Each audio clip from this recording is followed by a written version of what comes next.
Labas, Viktorija. Tai ką, labai malonu tave matyti. Ir ar galėtum pradėti interviu 5 žodžiais? Sveiki, esu Viktorija, esu mokytoja. Viskas 5. Gerai. Kada ir kodėl nusprendei įkurti Vivera oro akrobatikos studiją? Kas buvo tavo didžiausia motyvacija šiam žingsniui? Iš tikrųjų, netyčia. Aš neplanavau atsidaryti oro akrobatikos. Aš išėjau iš visų darbų, kuriuos dirbau ir kurį laiką nieko neveikiau. Tiesiog meditavau ir galvojau, ką noriu toliau daryti su savo gyvenimu. Ir tada kolegė pasiūlė, kad turi patalpėlę, sako, gal nori ką nors pravest. Sakau, gerai, tai pradžiai buvo šiuolaikiniai šokiai, baletas, bet pas mus mieste ir taip daug yra, ypač baleto. Ir tada prisiminiau vaikystę ir dar biškutį tėvai paskatino, sako, ar tu neprisimeni, sako, vaikystėje cirke buvo ir gal kažką norėtum veikti. Ir aš tada pagalvojau, visai fainiai ir taip visiškai ekspromtu užsisakiau pradžiai 6 lankus, nieko iš vis neturėjau, nei čiužinių, nieko, tiesiog užsisakiau tus lankus ir tėtis sumontavo į lubas ir neaukštas, ten buvo visai tik 3 metrų lubas, sumontavo ir tada pradėjo viskas eiti, va taip tikriausiai turėjo būti ir tada pradėjo mergaitės rinktis po biškį, suaugę, tada jau nebetilpom į tą salę, kitur kėlėmės ir taip labai organiškai, labai natūraliai išsivystė. Aš net neturėjau tokio plano iš vis, kad aš būčiau galvojus. Supratau. O ar tavo vaikystės veiklos, hobiai ir patirtis turėjo įtakos sprendimams pasirinkti oro akrobatiką kaip gyvenimo kelią, kaip tu paminėjai dabar, ne, kad tu prisiminėjai vaikystę? Ne, tėvai tave paragino prisiminti vaikystę ir papasakok, gal trumpai, gal išplėstai. Vaikystėje aš buvau visiškai intravertė, į sportą gal buvau nelinkus ir šis tėvai juokauja, ten didžiausios problemos mokyklai buvo su kūno kultūra, jeigu ten kūno kultūra, tai siaubas kažkoks, lapelį, kad nesportuosiu, nes, nežinau, man buvo baisu, man taip atrodė, tai tada mane tėvai užrašė į šokių būrelį ir va ten būdama sužinojau, kad atsidarė cirko studija ir nuėjau, nes tuo metu buvo kultūros centre, nemokamai, buvo galima ateiti pabandyti. Kiek tau buvo metų? 90 gal. Supratau. Ten 3 gal klasė, 4. Taip. Nu, va, ir ten nebuvo ten kažkoks sporto klubas ar panašiai, ten daugiau buvo kaip saviveikla arba kaip veikla po pamokų. Ten net nebuvo tokių kaip treniruočių, kad kažkas vestų visą treniruotę, tarkim, ten nuo apšilimo ir panašiai. O kaip vyko? Tiesiog ateini, yra prižiūrintis asmuo ir atnešdavom ten mums knygučių, tuo metu nebuvo internetų kažkokių. Tai mes iš tų knygučių vieną kitą pratimą ten parodydavo ir viskas. Ir mes daugiau saviveikla, tiesiog patys kurdavom, bandydavom kažką ten daryti. Tai ten irgi nebuvo daug, prisimenu, buvo 2 trapecijos, 1 juosta ir pradžiai buvo tik 1 lankas. Ir viskas, ir ten buvo keli kilimai ir tiesiog mes tampydavomės ir visiškai va tokia saviveikla. Ir aš ten ilgai buvau, gal kokius 7-8 metus. Ar turėjot pasirodymų kokių gal miesto šventėse? Daugiausia miesto šventėse arba tose pačiose kultūros namuose. Bet ten įvairiai, nebūtinai vien oro akrobatika būdavo, ten ir ant volelio, ir šiaip paprastų tokių linksmų. Nu, sakau, ten daugiau. Bet jau buvo sukurta programa, kad, žmogus ateina ir jisai visą programą žiūri, ne? Nu, pavyzdžiui, aš kaip žiūrovas ateičiau, norėčiau žiūrėti jūsų programą, tai būtų įvairūs pasirodymai. Ne? Ne, mus tik pavieniui, va, pavyzdžiui, vyksta kokia šventė ir, tarkim, pakviečia, tarkim, Naisiuose vykdavo kokia šventė ir pakviesdavo, gal nori ten kokie porą pratimų parodyti ir, porą pasirodymų. Ir šiaip tus pasirodymus mes kurdavom patys, mes neturėjom nei choreografo, nei trenerio, mes patys išsirinkdavom muziką, patys susistatydavom, tai net nemanau, kad ten aukštos kokybės kas nors buvo. Bet širdį daug buvo. Labai įdomu, supratau. Ką tau asmeniškai reiškia ši studija? Ar tai tik darbas, ar kažkas daugiau? Galbūt savotiška bendruomenė ar svajonės išsipildymas? Studija tai tikrai nedarbas, iki darbo čia toli gražu, nėra nei tokia didelė. Aš ir nenorėčiau, kad tai taptų darbu. Aš apskritai pradėjau, nes tuo metu man atrodė, kad man kažko trūksta širdį, kad kažkas nuėjau gyvenimo keliu ten, kur norėjau, bet kad kažko trūksta, kad kažkas yra ne taip, kad iki galo neišpildžiau nei ko pati norėjau ir gal net nebežinojau, ko aš pati norėjau. Na, tiesiog tokiam klyskelį kažkokiam buvau ir kai pradėjau dirbti su oro akrobatika, man pasidarė įdomu, kad vis dėlto labai įdomi sritis ir dabar labai ypač Europoje ir Lietuvoje plečiasi ir varžybų yra. Seniau nebuvo tokių dalykų, dabar ne tik cirko festivaliai, varžybos, čempionatai vyksta ir tikriausiai nežinau, atėjo tinkami žmonės tinkamų metų ir tie patys žmonės man pasirodė turintis daugiau entuzijazmo negu aš pati. Ir tas, man atrodo, labai daug padėjo. Aš pati pradėjau galvoti, čia vis dėlto yra įdomiau negu aš pati galvojau. Ir ne, darbu tai tikrai ne. Ir tik nenorėčiau, kad taptų darbu. Man prie širdies, koks ten dar buvo klausimas. Tuoj. Tai ar galima tai sakyti, kad tai yra savotiškas svajonės išsipildymas arba bendruomeninė veikla? Kad svajonės išsipildymas dalinai tikriausiai taip, nes kai aš buvau vaikas, visada buvau labai linkus į akrobatiką, gimnastiką, meną, šokius. Nors pati nieko daug nebuvau mačius, bet atrodo, kažkur žinojau, kad ten reikia eiti. Ir vaikystėje kažką mes paskui žaisdavau su nagų lako tubelėm, kad ten būdavo mano šokėjai ir mano artistai ir mano visos barbės išlaužytom kojom ir špagatais. Jo, ir tiesiog atrodo, kad jeigu dabar pažiūrėčiau atgal, kai aš buvau vaikas, tai tikriausiai tas vaikas sakytų, kad taip, čia buvo būtent to, ko aš norėjau. Kad tu jau vaikystėje žaisdavai tai, ką tu dabar darai taip. Savo gyvenime. Kaip atrodo tipinė oro akrobatikos pamoka studijoje? Tipinė pamoka. Apšilimas. Būtinai. Apšilimas, jėgos pratimai, tempimai. Aš pas save studijai darau skirtingai, tai pas mus vienom dienom būna kojų dienos, kitom dienom būna nugaros dienos, nes per daug, jeigu į vieną dieną viską sudedi, nes dar ore tada reikia, tai gaunasi per daug, tai aš skirstau dienom. Ir po viso apšilimo, tempimų ir gimnastikos tada einam ant lankų, dažniausiai ant lankų.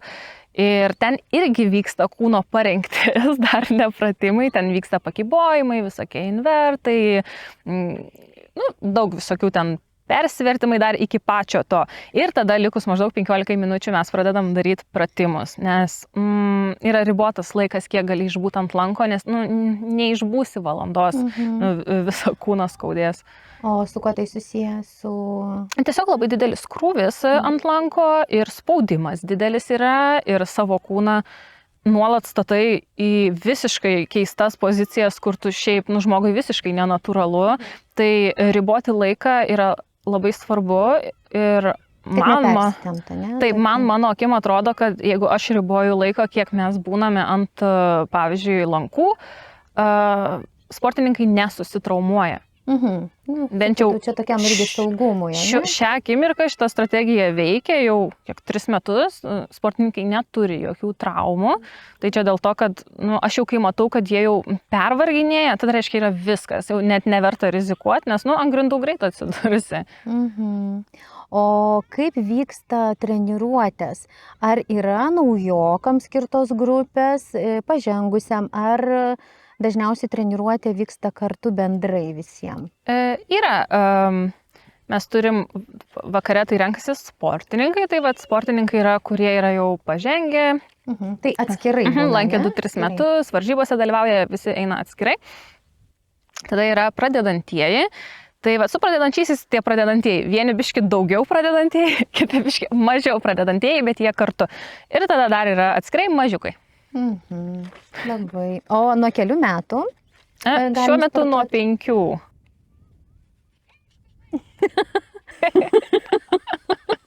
Kuris akrobatikos prietaisas tau arčiau širdies? Kas tau labiausiai pačiai patinka? Kai buvau vaikas, būčiau atsakius trapecija visada man. Tai trapecija, tai kaip supinė. Visi akrobatai, atsiprašau, nesupinė. Trapecija, bet atrodo kaip supinė paprastam žmogui. Tai man vaikystėje labiausiai traukė šitas prietaisas. Dabar, mes daugiausiai dirbam su lankais, tai lankas yra ir sunkus, bet ir labai įdomus, nes galima ir vienam, ir dviese, ir tryse, visai. Tai tikriausiai lankas man patinka labiausiai. O antras? O antras tai trapecija. O trečias? Hamakas. Aha, O ketvirtas juostas. Ketvirtas juostas, tas šilkas, ne? Nors iš tikrųjų dažniausiai, kiek esu mačius cirko pasirodymuose, tai didžiausias dėmesys vis tiek skiriamas šilkui, nes matomai, ne? Taip paprasto žmogaus akiai žiūrėti yra tas spalvingumas. Sunku, tikriausiai, jeigu vienas sunkiausia, tai tikriausiai juostas ir yra vienas sunkiausia. Todėl, kad nėra kaip praktiškai pailsėti, nes ant lanko tu gali atsisėsti, ant supinės, ant hamako, tu gali ar koją užsikabinti, o ant juos tu viskas, tu turi pirmą susiviniuoti, kad galėtum kažkiek svorio pernešti, tai čia pats sunkiausias iš visų, turi labai stiprias rankas turėti. Supratau, ačiū, įdomiai. Kaip apibūdintum save kaip trenerę? Aš tikriausiai apie save vienaip, sportininkai apie mane kitaip. Reikli, kūrybinga, gal juokinga, aš ištisai dainuoju. O, kaip smagu, tai tada truputį nusiema ir ta įtampa. Pas mus iš vis nėra jokios įtampos. Aha. Teko būti. Aš reikalauju, bet mes gerai leidžiam laiką. Kokie iššūkiai tau kaip studijos įkūrėjai ir treneriai tenka dažniausiai ir kaip juos sprendė? Finansai, tokių nieko, salės išlaikymas, vaikų surinkimas, sportininkų rinkimas, arba, čia tikriausiai pati sunkiausia šita administracinė dalis, kur ne menininkui ir ne sportininkui tikriausiai reikėtų daryti, čia reikėtų administratorius, bet šiuo metu aš esu ir administratorius, ir treneris, ir viskas. Bet man atrodo, daugelis susiduria kolektyvų, jeigu nėra ar valstybinė, ar ne mokykloje kažkur, tai tada visur, kur privačiai kažką bandai daryti, tai visur patalpos. Taip, o pakalbėkime apie tai, jog oro akrobatika jinai reikalauja dar išskirtinių patalpų, tai juk ne tik tai, kur galime paprastą salę išsinuomoti, kilimėlį pasitiesti ir smagiai darom, pratimus, tai tau... Mums reikia mažiausiai 4-5 metrų lubų ir čia skaitosi žemos, netgi 5, reikia tvirtinimų, turi būti bent 1,5 metro vienas nuo kito prietaisai, reikia čiužinių, reikia senelių, atramų, žodžiu, visko reikia. Taip, bet kol kas tu tikrai puikiai susitvarkai. Bandom. Ir kokia būtų tavo vizija? Kokia būtų tavo studijos vizija? Mano vizija būtų išlaikyti kokybę. Čia tikriausiai mano pats svarbiausias. Manęs nedomina niekada kiekybė žmonių. Aš galiu dirbti ir su keliais žmonėmis, bet man svarbu kokybė. Ir nesvarbu, ar tai būtų pamokos kokybė, pasirodymo kokybė, kostiumų kokybė. Aš viską žiūriu su kokybė ir gal dėl to ir nukenčiu dažnai, nes man visada norisi kokybės, man norisi mažiau, nes dėl to ir sakau, kad nedarbas. Nenoriu paversto, kad būtų kuo daugiau, nes tada tai virsta darbu, labai sunku tvarkytis. Tai išlaikyti kokybę, čia numeris 1, ir skatinti vaikus daugiau kurti. Dabar labai bijo žmonės keistais pasirodyti, pakvailioti per pamokas, susispaudę. Tai čia ir visada taip dariau ir manau, kad norėčiau tęsti tą patį ateityje, kad gerai žmonės jaustųsi, kad yra gerai būti kitokiu ir keistu. Ir aš visada tas keistenybės įdedu į vaikų pasirodymus ir stebiu palei vaikus, jeigu vaikas toks tamsesnis ir aš ten, pavyzdžiui, vienos mokinės ten pasirodymas yra voras, aš tau patinka, jeigu aš padarysiu tamsų, uždėsiu tamsią muziką, mes tave tokių vabaliukų paversim. Ir tada tokia, kaip įdomu, nes vaikas krypsta į tą pusę. O jeigu tokia saulutė, tai tada saulutė. Ir, kad kiekvienas turėtų iš savęs išieškoti, kad neversti žmogaus daryti, kas jam visiškai neina. Per pamokas taip, pabandom visaip, bet į pasirodymus tik tai išleisti kas geriausia. Bet dar galiu paklausti apie tai, kaip matai Vivera studiją po 5 metų ir ar turi svajonių, kaip ją auginti, keisti ir plėsti. Nu, čia jau toks apie ateitį. Apie ateitį, taip. Iš tikrųjų nieko negalvojau apie ateitį, nes dažniausiai, jeigu aš ką nors sugalvoju apie ateitį, viskas susiklosto ne taip. Kaip įdomiai.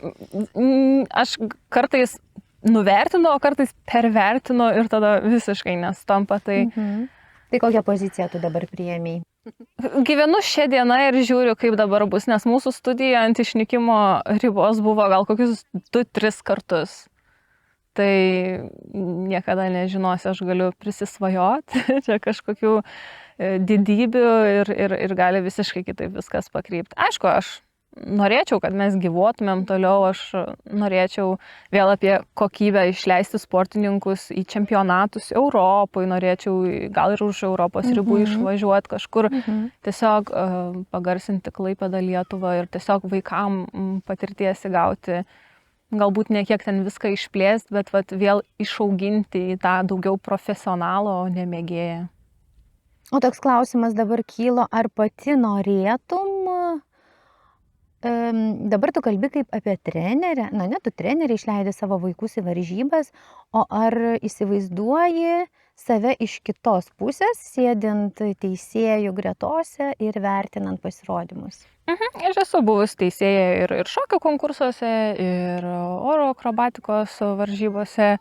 Man patinka, bet tai yra daug labiau varginantis darbas, nei žmonės pagalvotų, nes sėdi daug valandų ir stebi daugybę pasirodymų ir labai lengva atbukti.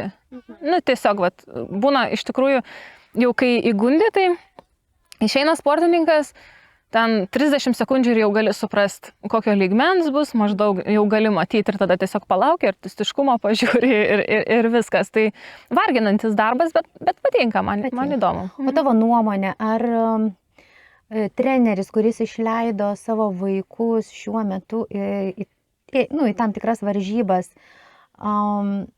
gali vertinti juos, ar visgi tai turėtų būti kažkaip kitaip, kad tie treneriai, kurių vaikai šiuo metu varžybose dalyvauja, kad jie nebūtų vertinimo komisijoje. Tavo nuomonė, tiesiog kaip tu galvoji. Lietuvoje ar tai įtakoja vaikų rezultatus, ar visgi? Lietuvoje tai padaryti yra labai sunku, nes mes turim labai mažai. Ir mes esam dalyvavę čempionatų, kur komisijai nesėdi nei vienas prieš tai buvęs oro akrobatas. Nei vienas. Tik tai sėdi gimnastai, ten šokėjas koks nors, ten kurie yra arčiau. Sporto treneris, ten koks iš meninės gimnastikos, bet nėra nei vieno oro akrobatikos atstovo. Tai tada norint tą atstovą gauti, tai belieka kviesti iš trenerių kažką. Man atrodo, dėl sąžiningumo labai priklauso nuo žmogaus. Kaip ir visur. Labai. Mano sportininkai žino, jie bijo, kad aš vertinsiu, nes aš vertinu labai griežtai. Ypač saviškius. Todėl, kad ypač... ypač saviškius vertinti. Jau tada reikia visus vertinti irgi kaip aš sakau, griežtai arba minkštai. Skirtumas yra tame, kad kai tu žinai savo vaikus, jų galimybės. Tu žinai galimybės, ar padarė, ar nepadarė. Ir tada labai sunku atsiriboti ir tu galvoji. Bet aš vertinu šiaip griežtai visus, bet saviškius itin griežtai. Gal pakovoja viškutį. Bet aš pati vertinu sąžiningai, man nėra svarbu, ar mano vaikas, ar ne mano vaikas. Taip, pakalbėkime apie tave kaip apie asmenybę ir koks tu esi žmogus už studijos ribų. Ką veiki, kai nedirbi? Tu nedirbi, mes jau kalbėjome, ne? Aš ir taip nedirbu. Ką veiki Ką aš veikiu? Aš šiaip esu tikriausiai netoks jau įdomus žmogus. Aš ilsiuosi daugiausia, mėgstu būti viena, mėgstu eiti pasivaikščioti į parką, žiūriu serialus, skaitau knygas, nors dabar esu apleidus. Kartais apsiimu vieną kitą kostiumą padaryti vaikam, tai tada ten siuvu, klijuoju ir panašiai. Kūrybiniam procese. Nedažnai, bet man patinka į koncertus gyvus, tai man patinka ar koncertų salėje tiesiog orkestrą klausytis, arba šiaip į kokį spektaklį, bet mėgstu bendrauti su draugiam, bet man labiausiai patinka vienas ant vieno. Nežinau, kodėl. Didelių kompanijų nemėgėjai. Ne, aš tokia labai rami ir rimta ir greit pervargstu, tai čia pagrindę, ką aš veikiu, muzikos klausau ir man patinka, aš pati leidžiu laiką gerai. Savimi būna gerai, ne? Taip, kaip tave apibūdina artimiausi žmonės 3 žodžiais? Kaip aš save apibūdinu, tai jau būtų vienaip, bet mano artimiausi žmonės rimta, 100% rimta, kūrybinga ir nuoširti. O kaip tu pati save apibūdini tais pačiais 3 žodžiais? Rimta, 100%. Labai susikaupusi rimta, melancholiška ir aš manau, kad aš galiu būti juokinga. Bet tik tai tikriausiai tam tikroje kompanijoje, kur aš pati jaučiuosi gerai, tada man išeina atsiskleisti ir dažniausiai, jeigu juokauju ir keistai elgiuosi, tai namuose, nes tiesiog ypač artimieji žino, kad aš tiesiog mėgstu juokauti, šokti. Sau saugioj aplinkoje, ne tokioje artimoje. Supratau. Ką išmokai apie save per šį kelią nuo pirmo žingsnio akrobatikoje iki šiandienos kaip studijos įkūrėja? Čia tikriausiai labai lengvas klausimas. Kad visiems neįtiksi. Kad gali daryti geriausia, ką tu gali, atiduoti visas jėgas, atiduoti visą laiką. Ir visada atsiras žmonių, kuriem bus nepatenkinti tavo veikla, tavo darbu, tavim, viskuom. Ar tu tai suvokiai, o kaip tu tai priėmei ir integravai į savo gyvenimą? Na, man atrodo, suvokiai labai greitai, kai atiduodi labai daug savo laiko, žinių, finansų ir žmonės neįvertina visiškai. O kaip tu į tai reaguoji dabar? Dabar tai visiškai. O kaip seniau? Niekaip. Man tiesiog atrodo, kad mane liūdna, nes tu supranti, kad tas tavo laikas tik tau svarbus ir buvo, kad kitiem visiškai neįdomu, nei kiek tu čia laiko skyrei, nei ką tu ten darai. O dabar tai ne, aš dabar net pradėjau iš anksto pastebėti, pavyzdžiui, kai būna žmonės kokie nors ir man iš karto jau būna aišku, kuris į kurią kategoriją sukrenta ir kas pasiliks ilgam, o kas ne. Man atrodo, daugelis trenerių, kurie dirba, jau pradedi išvelgti žmonės, kurie... Ar tai gali pavadinti intuicija, ar tai kažkas tai jau įdirbio toks? Man atrodo, matymas? Abu dalykai. Man atrodo, ir įdirbi, ir jau intuicija sako, kad... Nes kaip dažniausiai ne vaikučiai, dažniausiai vaikučius jie tėveliai atveža tai ir pasimato. O dabar tai, man atrodo, svarbiausia pačiam su savim susidraugauti ir suprast, kad aš padariau viską, aš dariau teisingai, aš dariau taip, kaip viskas turi būti daroma, aš tam skiriau laiko, kokybę ir viskas. Ar jeigu kažkam nepatiko, tai, kaip aš sakau, duris atviros į abi pusės. Čia geras abi pusės, ne, kad tu gali į bet kokią pusę, kokią nori eiti ir nieks neprivertė ateiti ir nieks neverčia išeiti. Tai. Ar yra koks nors gyvenimo moto, kuriuo tu vadovaujasi? Galbūt frazė ar mintis, kuri visada įkvepia tave? Gyvenimo moto, neturiu jokių poezijų, bet man atrodo, kad svarbiausia klausyti savo širdies, kad ir kaip nuvalkėtai tai skambėtų, bet man atrodo pats svarbiausias dalykas klausyti savęs, ar tau tinka, ar tau patinka, kaip tu jauties viduje, ar tau patogu, ar tai yra tavo žmonės, ar tu, nesvarbu, ten pavyzdžiui, būna žmonės, dirba labai nuostabius darbus ir labai blogai jaučiasi ir aš visada kliaujuosi intuiciją, savo širdim ir nuojautą. Ir jeigu aš matau, kad aš jaučiuosi puikiai, kompanija puikiai, ar aš darau darbus. Ir čia pats svarbiausia, man atrodo, kur nuveda gerais keliais ir pas gerus žmonės, ir į geras vietas ir patirtis. Kad, man atrodo, kad širdis vis tiek nemeluoja. Taip. Ko tau trūksta tavo gyvenime? Kaip ir nieko netrūksta. Aš šiaip apskritai, jeigu apie materialius dalykus, tai esu visiškai nematerialistė. Man nesu nei daiktų fanatikė, nei mados fanatikė, nei grožio fanatikė, nei mašinų. Man kažkaip, mano tėvai man sako, kad turėčiau daugiau norėti, nes man visada atrodo, kad užtenka. Tau visko. Nežinau, jeigu taip jau reikėtų, gal sakyčiau kokių kelionių, kad galėčiau gal kur nors dažniau. Taip, biški pasikapstyti reikia. Nuo ko tau reikėtų išlaisvinti savo gyvenimą? Ką tu norėtum savo gyvenime išlaisvinti, atlaisvinti? Man pačiai reikėtų tą rimti nuo savęs nuimti, nes mano akim viskas yra labai rimta ir labai svarbu ir viskas turi būti sustiguota, punktualu, laiku ir vietoj. Ir tai tave vargina. Ir kartais taip, ne viskas taip rimta, ne. Tai, jeigu galėčiau nuimti va šitą rimtumo šydą, būtų fainiai. Kokie tavo ribojantis įsitikinimai tau trukdo tobulėti? Perfekcionizmas. Trukdo tobulėti, ar tai nėra kaip tik kelias į tą tobulėjimą? Ne. Perdėtas perfekcionizmas niekam nepadeda tobulėti, jisai tik tai tave valgo iš vidaus ir viskas. Ir ar tu, reikia suprasti, mes žmonės nesam tobuliai ir nieks nebus tobula, joks pasirodymas nebus tobulas, joks gyvenimas nebus tobulas. Ir jeigu aš mėgstu save graužti iš vidaus, o gal galėjau geriau, o gal galėjau daugiau, gal tiesiog pasidžiaugti, kad šį kartą padariau tiek ir užtenka ir yra gerai. Tai perfekcionizmas perdėtas tikrai neskatina. Sveikas kažkoks perfekcionizmas taip, bet perdėtas ne. Už ką šiandien turėtum būti dėkinga? Už viską. už tai, kad dar esu šitoj žemėje, už savo tėvus esu dėkinga labai. Aš be savo mamos niekur nebūčiau iš vis nuėjus, absoliučiai niekur. Tokia jautruolė, kitokia ir tokį vaiką kaip aš auginti tikriausiai tik mano mama ir gebėjo teisingais keliais užauginti.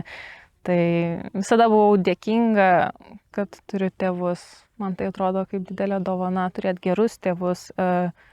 Tėvai, kurie yra draugai ir tavo tėvai, ir tavo šeima. Ir čia svarbiausia, ko aš džiaugiuosi savo gyvenime. Kokius teigiamus savo gyvenimo aspektus gali išskirti? Teigiamus. Teigiamus, taip. Atkaklumas savo, manau, galiu labai išskirti ir visi, kas mane pažįsta, žino, kad esu labai atkakli ir jeigu kažko noriu, kažko siekiu, tai griūsiu, krisiu per ašaras, per kraują, aš vis tiek padarysiu to, ko aš noriu. Turiu labai stiprią valią daryti dalykus, dar teigiami dalykai. Tikriausiai, kad mano smegenys dirba kaip kompiuteris, aš labai lengvai įsisavinu informaciją, labai greitai ir nesvarbu kokia tai informacija, ar tai būtų online, ar tai būtų gyvai, aš galiu labai greitai save susemti absoliučiai visą informaciją ir nereikia man daugiau kartoti ar kažką. Aš perskaičiau ir prisiminsiu su visam. Oho, tai turi ten daug vietos, ne? Koks būtų tavo idealus gyvenimas, jei pinigų klausimas būtų išspręstas? Man atrodo, kad vis tiek daryčiau tą patį, ką dabar darau. Gal tik tai mažiau valandų, bet vis tiek daryčiau tą patį, ką darau ir... O ką darytum kitas valandas? Kitas valandas gal? Keliautum?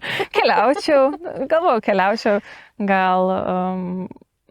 į šiltesnius kraštus šiek tiek daugiau pabūti, gal tas pačias mokyklas arba metodiką mokymo vesčiau, mokinčiau. Taip pat, man atrodo, steigčiau stipendijas, kad vaikai galėtų nemokamai lankyti privačias visokias tokias mokyklas.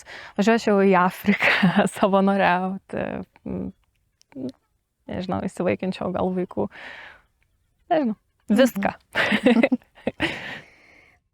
Kokie 3 dalykai gyvenime tave labiausiai įkvepia? Užveda, įkvepia. Tikriausiai džiaugsmas. Man atrodo, kad kai kažko džiaugies, tada kažkas užsikuria. Ir nesvarbu, ar tai yra mano džiaugsmas, ar kitų žmonių džiaugsmas. Pavyzdžiui, kai aš matau savo sportininkus, kurie didžiuojasi savim, aš tai priimu kaip savo džiaugsmą kartu su vaikais, nes suprantu, kad aš irgi prisidėjau prie viso to ir mes džiaugiamės kartu. Tai čia džiaugtis apskritai žmonėms reikia daugiau džiaugtis ir man reikia daugiau džiaugtis, visiems reikia daugiau džiaugtis. Kas tave motyvuoja judėti toliau? Sėkmė. Kai matau, kad sekasi ar kad einu teisinga linkme, kai tiesiog jaučiuosi laiminga darydama dalykus arba matau nors menkiausią rezultatą, tas mane motyvuoja. Nežinau, man tiesiog gal bendruomenė kokia susibūrė bendrauti su žmonėm, tikriausiai viskas. Ar tu kartais norėtum pabūti vaiku? Norėčiau. Koks buvo tavo mėgstamiausias žaislas vaikystėje? Tebeturiu. Yra toks filmukas, žinot, kur yra kanarėlė tokia geltona ir katinas Silvesteris.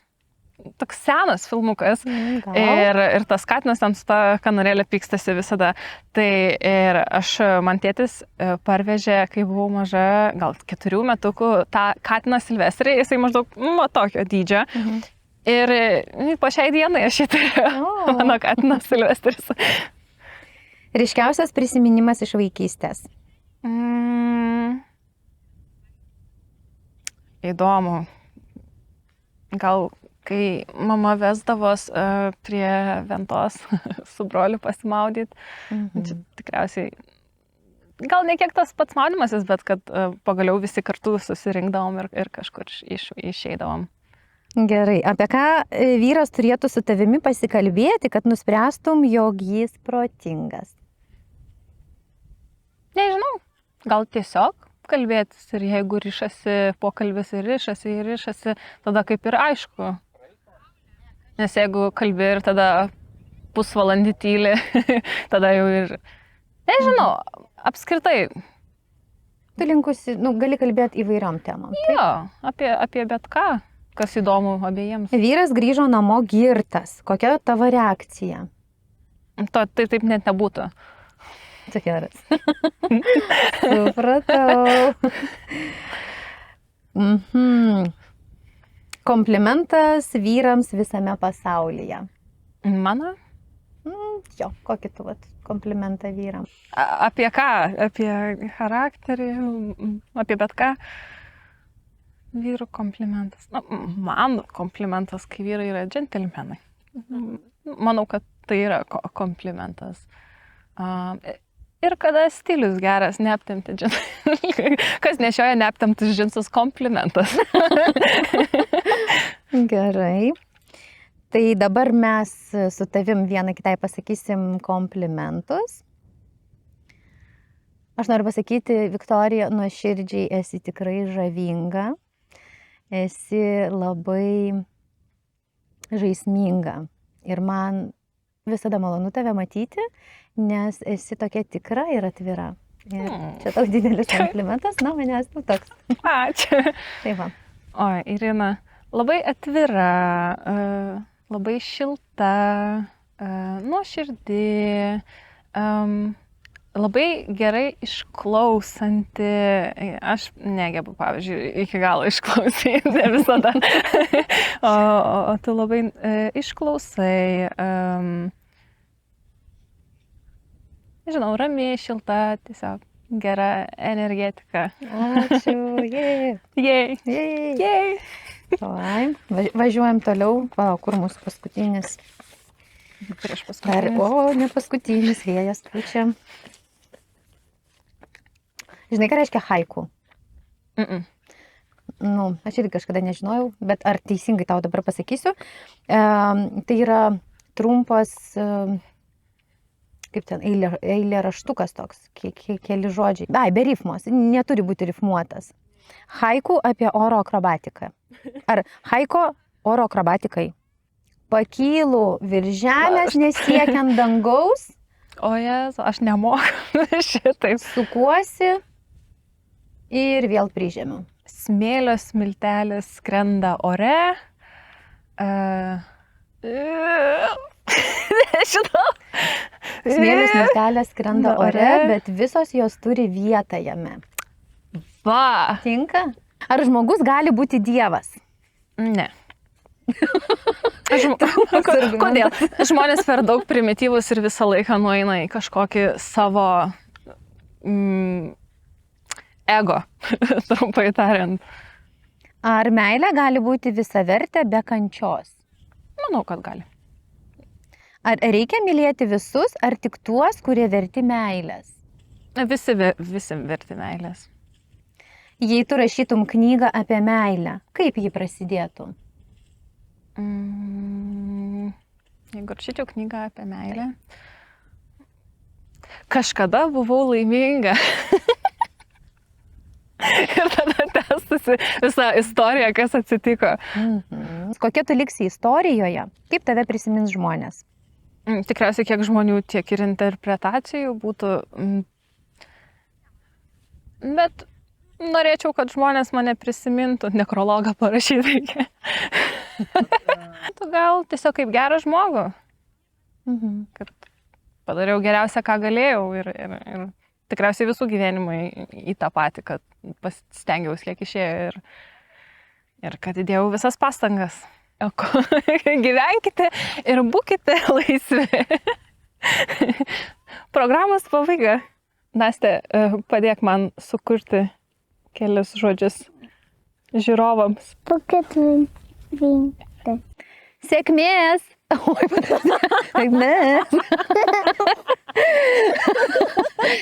Sėkmės! Viskas tik prasideda! Jei, pavyko. Ar galėčiau, Viktorija, jūs pakviesti šiam nuostabiam šokiui? Ką daryti? Šiaip aš turiu būti vedantysis.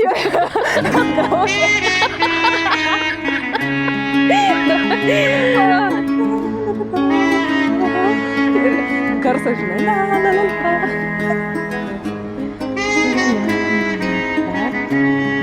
Dabar aš tave suku. Ir dabar žinai ką, va taip tipo.